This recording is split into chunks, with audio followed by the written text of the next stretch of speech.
Merci Charles pour cette présentation. Merci à toutes et tous pour être là. Donc j'espère que vous voyez bien mon diaporama. Donc comme vient de l'indiquer Charles, effectivement, moi je pars de loin puisque je vais remonter à l'histoire de la Révolution française pour questionner cette notion donc de neutralité. Donc en fait, ma communication, elle portera à la fois sur le champ de l'histoire, mais aussi la question donc, de l'éducation à la citoyenneté, avec, comme le disait Charles, donc, cette question autour de la possibilité même de faire un enseignement laïque des enjeux politiques, voilà, tout en respectant donc le cadre normatif qui est le cadre français d'une part, et le cadre du canton de Genève aussi, qui présente la particularité d'être tous deux des cadres laïques. Voilà. Donc voilà, vous avez ma présentation, donc, enfin mon titre. Ensuite, alors attendez, ouais, voilà. J'ai choisi aussi pour démarrer de repartir de questionnements qui ont été soulevés au moment de l'expertise en fait de cette proposition. Donc c'est toujours intéressant. Je remercie les experts et expertes d'avoir pris le temps donc de me lire et de réagir. Et finalement, je voulais démarrer de là pour essayer de réfléchir avec vous sur les questions que soulèvent ces notions de catéchisme, de neutralité, d'éducation politique, etc. Alors, tout d'abord, sachant que je m'inscris quand même sur le plan didactique plutôt dans la didactique de la citoyenneté, une question qui a été soulevée, c'était celle de savoir si l'éducation citoyenne peut se résumer à une éducation politique, ou bien est-ce que c'était pas trop limitatif. Il me semble que dans un régime démocratique, c'est ce que j'ai essayé de montrer dans mes travaux d'histoire de l'école, on va dire, eh bien le projet d'éducation à la citoyenneté a une dimension politique nécessaire, qu'il soit implicite ou explicite. Donc, pour moi, il n'a pas lieu d'opposer les deux. Ça, c'était un premier point qui me semblait important à soulever.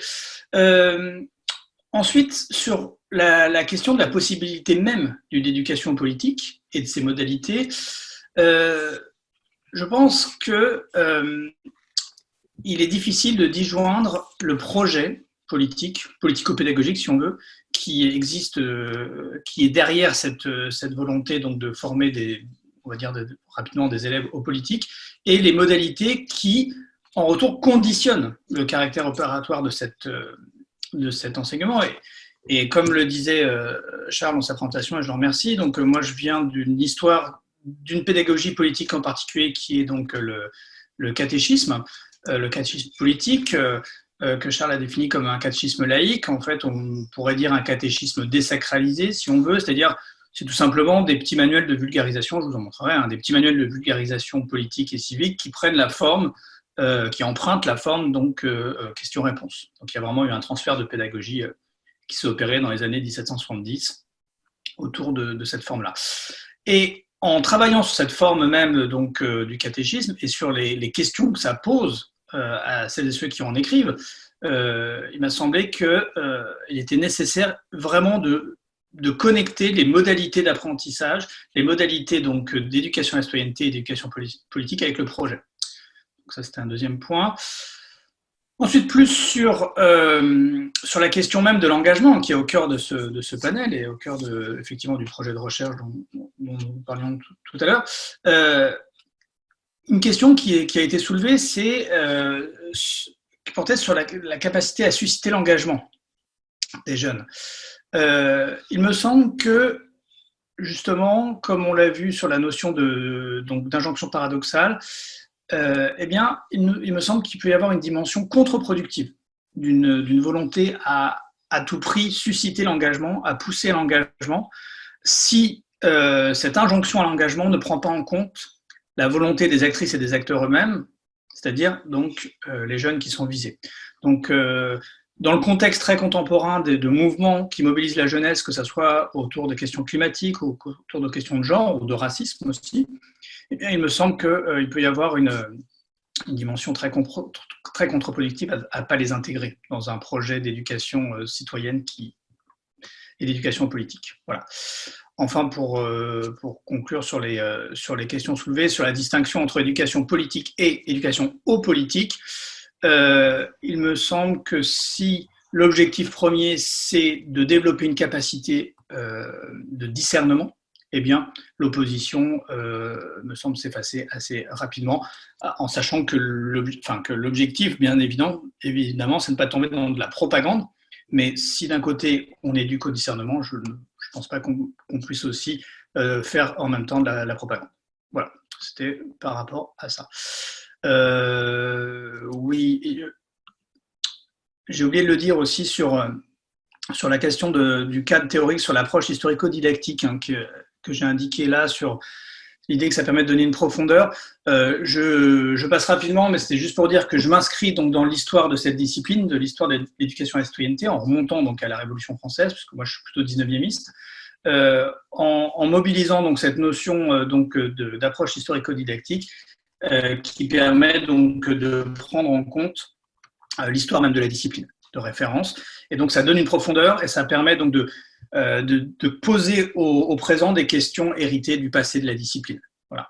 Et notamment, ça permet de questionner des critiques aujourd'hui sur la possibilité d'un retour à un catéchisme républicain, en reprenant sur l'histoire même de cette pédagogie politique du catéchisme. Voilà.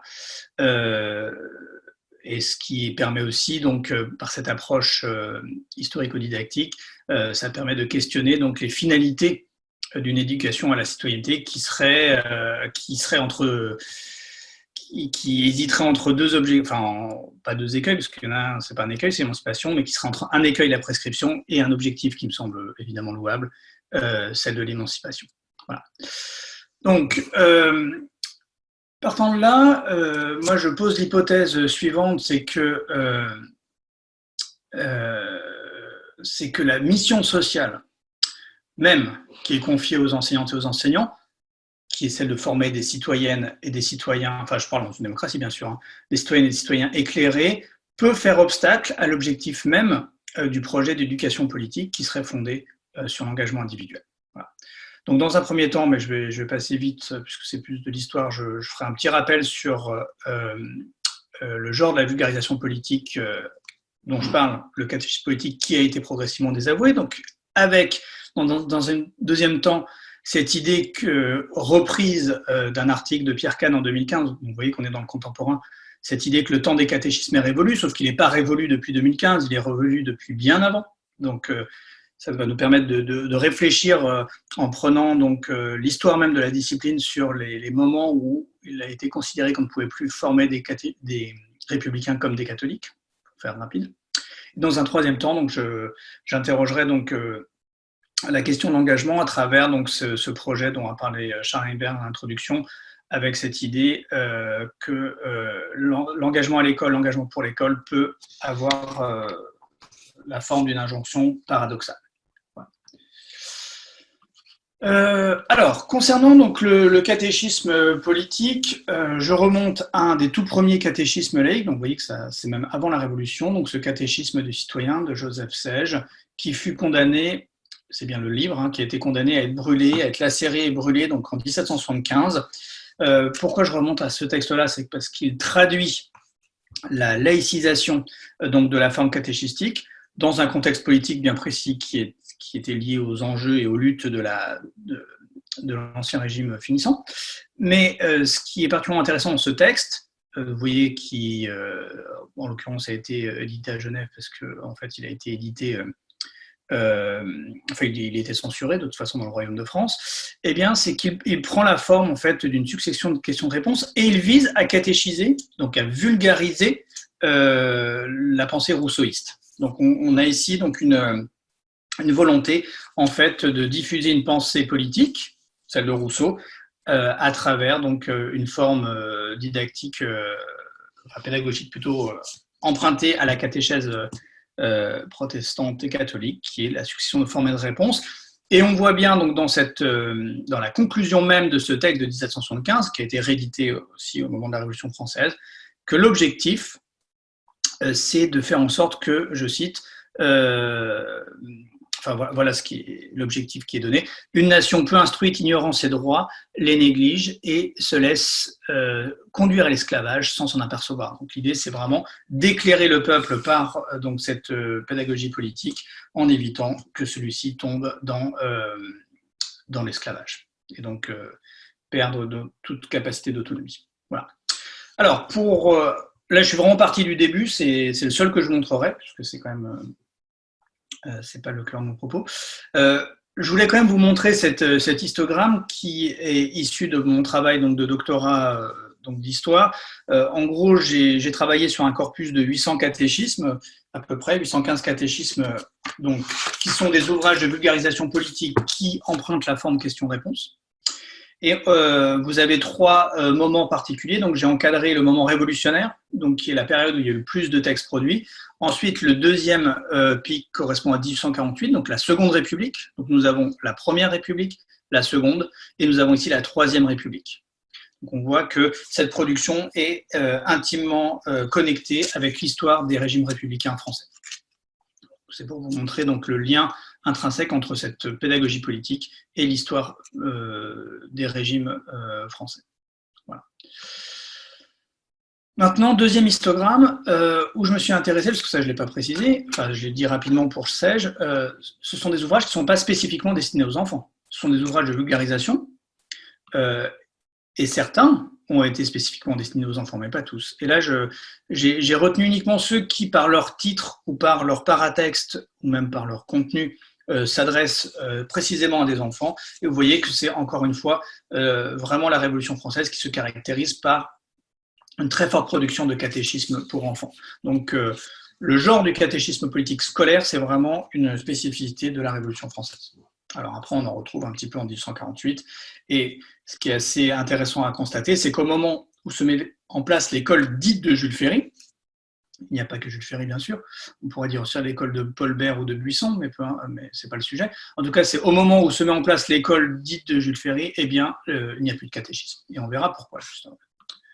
Puisque le temps des catéchismes, il est révolu depuis à peu près cette période. Alors, on a tendance à parler donc de catéchisme républicain quand on pense à des textes républicains de la Troisième République, du type Le Tour de la France de 2 enfants, mais en fait, à ce moment-là, cette pédagogie politique est déjà largement donc, désavouée, puisqu'elle est considérée comme contraire au projet, donc, enfin, comme incompatible avec le projet de former des citoyens émancipés. Alors, en introduction, enfin en titre, j'ai pris une citation d'un article de Pierre Kahn, paru dans Carrefour de l'éducation à la rentrée 2015, et ce texte est extrêmement intéressant puisqu'il fait le bilan des débats qui ont eu lieu en France au moment de la mise en place d'une nouvelle éducation à la citoyenneté qui s'appelle l'enseignement moral et civique. Et cet ouvrage, en fait, Pierre Kahn, qui a dirigé le comité d'experts qui a rédigé ces programmes, eh bien, il fait le bilan de tous les débats. Donc c'est extrêmement intéressant si vous vous intéressez aux débats qui ont pu être soulevés par le projet donc, politique de Vincent Peillon de mettre en place une éducation morale notamment, ce qui n'était pas le cas dans l'ancienne éducation civique. Donc vous avez les références, vous pourrez voir si ça vous intéresse. Mais en tout cas, Pierre Kahn dit « Le temps des catéchismes moralisateurs républicains ou non est révolu et il faut donc renoncer donc, aux allures catéchétiques donc, de cet enseignement moral et civique. » Bon. Mais comme je disais, ce constat, qui vaut en 2015 bien évidemment, est bien plus ancien. Et je vais partir d'un texte, ça va peut-être vous surprendre, mais je vais partir de ce texte qui vient juste d'être réédité justement par les éditions sociales. Donc c'est là l'édition à date de 2020, elle est toute neuve. Bien cet ouvrage, Les principes du communisme, a une certaine renommée, bien qu'il ait été il n'ait pas été imprimé d'ailleurs, enfin il est resté quasiment à l'état de brouillon. Eh bien, cet ouvrage a une renommée puisque c'est tout simplement le brouillon du manifeste du Parti communiste de Marx et Engels. Et comme vous pouvez le constater, cet ouvrage a été écrit sous la forme d'une succession de questions et de réponses. Donc on est en 1847, pour être très précis. Voilà. Il date de 1847. Il donc, se caractérise par une succession de questions et de réponses. Donc on est vraiment dans la pédagogie catéchistique dont je vous parlais. Il s'inscrit dans une histoire de l'éducation politique du long 19e, il n'y a pas de souci. Mais en même temps, en 1847, par une lettre de Engels à Marx, qui est citée par l'éditeur de cet ouvrage, là, dans l'édition de 2020, eh bien, par une lettre donc de novembre 1847, Engels explique qu'il faut abandonner cette façon d'écrire, donc la pédagogie catéchistique. Donc c'est pour ça que le manifeste tel que vous le connaissez ne prend pas la forme d'une succession de questions et de réponses. Donc on voit déjà, je ne dis pas que cet ouvrage a eu une influence sur la totalité donc, du genre du catéchisme politique, mais ce que je veux dire, c'est qu'on est dans un moment où la forme question-réponse n'est plus considérée comme forcément la plus pertinente pour former. Alors là, ça ne s'adresse pas à des enfants, bien évidemment, mais pour former, par exemple, de futurs militants. Si on prend du côté des enfants maintenant, on avance un petit peu dans la chronologie. Là, nous sommes en 1883. Je vous présente donc un ouvrage qui a accompagné donc la mise en place de l'école de la Troisième République, qui visait donc à pallier le manque de formation donc des instituteurs, des institutrices. C'est le dictionnaire de pédagogie donc dirigé par Ferdinand Buisson. Eh bien, si vous consultez donc l'article Interrogation qui a été écrit par Jules Steg, qui est un proche de Buisson, qui est membre du cabinet de Ferry, eh bien on voit que Jules Steg explique que l'enseignement, je cite, l'enseignement mis en demande et réponse est au rebours du bon sens pédagogique. Voilà. En gros, c'est une critique du psittacisme, de la façon de répondre comme un perroquet.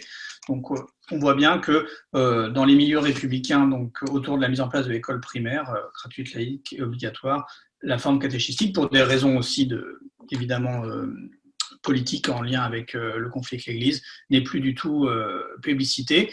Un autre élément qui le montre aussi, c'est cet extrait d'un discours de Buisson en 1903, donc on est 20 ans plus tard.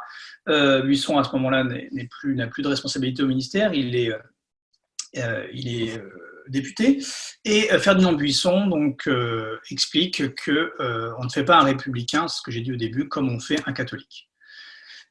En particulier, on ne peut pas être dans du psittacisme, hein, le maître a parlé, le fidèle répète, ce n'est plus du tout compatible avec le projet républicain, puisque le projet républicain se résume à ce qui est mis en italique, il faut penser par lui-même. L'idée que donc le républicain doit faire preuve de discernement. C'est pour ça que je parlais de discernement à l'origine. Donc, la pédagogie catéchistique n'est plus en phase donc, avec le projet politico-pédagogique des républicains de la Troisième République, si on veut faire simple. Alors, je regarde le temps qui me reste, il me reste 3 minutes. Donc, ce que je voulais vous montrer, bon, ça je vais peut-être passer, c'est pour vous dire, juste pour vous dire rapidement que à peu près dans la même temporalité, là on est en 1911, entre 1911 et 1913, se mettent en place donc des outils pour former politiquement les élèves, enfin les élèves plutôt les enfants, puisque là on n'est pas dans de la littérature scolaire, c'est une publication politique à destination des enfants, et on va trouver donc des tentatives pour parler politique aux enfants et que ça ne soit pas sous la forme de catéchisme. Donc, par exemple, cette publication des petits bonshommes propose des textes, propose des petites historiettes, des jeux. Alors, vous voyez, par exemple, le jeu de l'international, où il s'agit de colorier des drapeaux et de les assembler pour retrouver donc le slogan de l'international avec les différents pays impliqués. Donc, c'est assez amusant. Donc, cette promotion du jeu, promotion politique du jeu. Et un commentaire ici, donc un commentaire du Libertaire qui est reproduit donc dans cette publication donc des petits bonshommes avec cette idée que donc c'est le journaliste du Libertaire qui parle, qui dit que le but n'est pas d'inculquer des dogmes révolutionnaires aux petits. Donc on est toujours dans le champ lexical de la religion. Donc c'est une critique à la fois de la forme pédagogique du catéchisme, mais aussi du projet d'inculcation d'un dogme. Voilà. Donc voilà. Donc j'en arrive finalement entre guillemets à ma dernière partie qui sera aussi conclusive. La question qui se pose, c'est est-ce que s'engager à l'école, s'engager pour l'école, est-ce que c'est une injonction paradoxale si on remonte à toute cette histoire de l'éducation à la citoyenneté et de ses enjeux. Bon, là je vais passer rapidement, c'est pour vous dire que le cadre réglementaire, donc qu'il soit genevois ici avec le PER, ou qu'il soit donc français ici par exemple avec un projet d'ajustement des programmes de 2018, dans les deux cas, ce cadre réglementaire fait la promotion de l'engagement. Vous avez par exemple dans le cas français, vous avez donc quatre cultures qui sont mises en avant, et la quatrième culture est la culture de l'engagement, qui doit favoriser l'action collective, notamment. Alors, comme ça a été dit donc, en préambule, je voulais revenir sur ce projet donc, de recherche sur l'engagement qui a été évoqué par Steinberg au départ, pour vous montrer d'une part donc, les grands axes du projet, donc, je vais faire vite, et aussi donc, les questions qui ont été soulevées. Enfin non, plutôt les axes, voilà. Donc, les axes de ce projet, il y a deux axes principaux qui sont d'une part l'historicisation. Alors, on ne va pas remonter jusqu'à la Révolution, mais donc cette idée qu'on va essayer de faire une histoire de l'engagement pour voir comment s'inscrit ce processus dans la longue durée, et avec un engagement dans le temps présent. C'est-à-dire faire des allers-retours entre l'histoire et l'actualité pour voir ce que l'histoire nous apprend du notre présent, avec 4 thèmes privilégiés: la solidarité à l'école, la question climatique et les grèves scolaires notamment, l'égalité de genre en lien avec la grève des femmes qui a eu lieu par exemple le 14 juin 2019 en Suisse romande, et le rapport des élèves à la mémoire qu'on peut connecter aux droits humains. Donc l'idée c'était de présenter donc 2 axes principaux, 4 thèmes pour questionner l'engagement, que ça soit donc à Genève dans le canton de Vaud, comme vous voyez dans l'analyse, le cas d'analyse, ou dans l'Académie de Grenoble pour montrer les connexions transfrontalières. Voilà. Pour faire vite, voilà donc des éléments qui... Ça se voit, tu as 2 minutes. Ouais, 2 minutes. Ok, merci. Merci, je ne voyais pas, mais je te remercie, Charles. Pour faire vite, voilà les éléments positifs et négatifs qui sont ressortis des expertises. Donc, j'ai commencé par des expertises pour le Didactifène, mais là, je finirai par les expertises, cette fois-ci, du Fonds national suisse de la recherche scientifique, FNS, puisque le projet a été présenté au FNS. Et malheureusement, n'a pas été accepté. Voilà donc les éléments positifs. Donc, on a une actualité des thématiques, notamment les grèves pour le climat, une originalité du thème. Donc, effectivement, nous avions mis en avant ce projet pour une raison simple, c'est que la question d'engagement nous semblait... Le terme d'engagement nous semblait particulièrement présent, mais pas forcément explicité. Et surtout, et ça me semble très important par rapport à notre panel aujourd'hui, les experts ou expertes, avaient montré l'intérêt de documenter un paradoxe et de profond décalage entre prescription et action.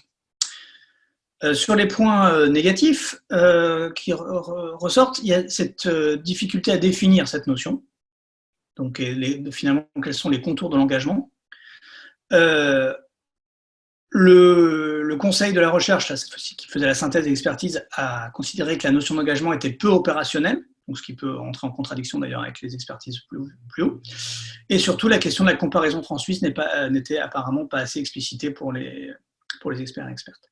Bon, ce qui m'amène à la conclusion, c'est que finalement, on est d'accord pour dire qu'une éducation à la citoyenneté dogmatique, type catéchistique, n'est plus opératoire. Je pense que ça, c'est un constat partagé. L'engagement des élèves, par contre, accompagné par les enseignants, permet, lui, d'aborder une éducation à la citoyenneté qui ne soit pas de nature prescriptive, hein, c'est-à-dire, hein, c'est ça, la prise en compte des questions sensibles, enfin des engagements sensibles plutôt des élèves, me semble une bonne façon donc, de ne pas tomber dans une pédagogie catéchistique. Donc l'ouverture justement de la sphère scolaire aux mobilisations contemporaines soulève des questions sensibles.